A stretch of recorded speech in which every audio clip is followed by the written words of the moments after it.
Recording studio से।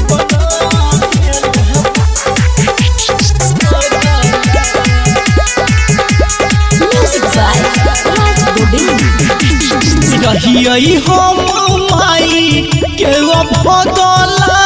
गे जन बना दिल पगल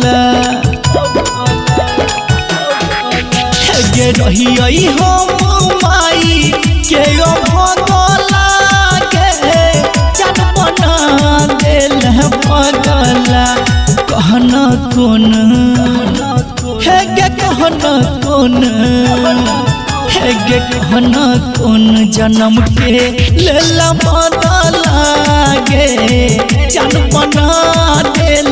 पगला गे कहना कौन जन्म के लेला बदला गे तू बना दिल पगला।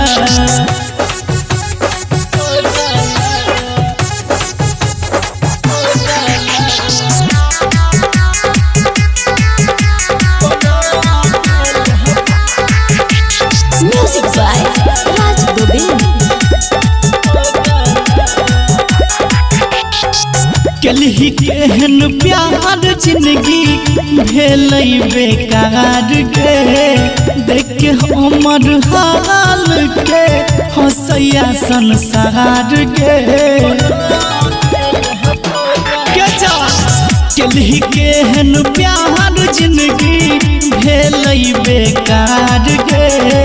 देख के हमर हाल के हंसैया संसार गे तोहे दिल के नहीं या तू लगला गे जन बना दिल पगल तोहे दिल के नहीं या तू लगला गे जन बना दिल पगल गे कहना कौन है गे कहना कौन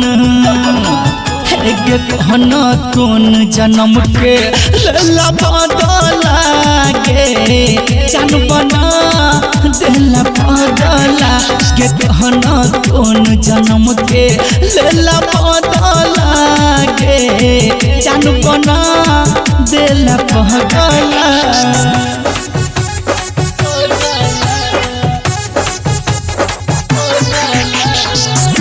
रिकॉर्डिंग स्टूडियो से। Music by Raj Govind. Writer BKC के साथ छोड़ला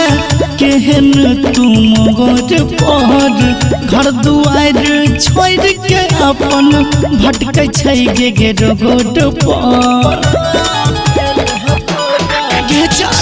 राइटर एमकेसी के साथ छोड़ला केहन तुम गोर पर घर दुआर छोड़ के अपन भटकै छै गे रोड पर राघव को हम याद नहीं एलो जगला गे जन बना दिल पगला दीपक को हम याद नहीं एलो जगला गे जन बना दिल पगला गे कहना कौन है गे कहना कौन गे कहना कौन जन्म के लेला बदला गे जन बना दिल पगला गे कहना कौन जन्म के लेला बदला गे तू बना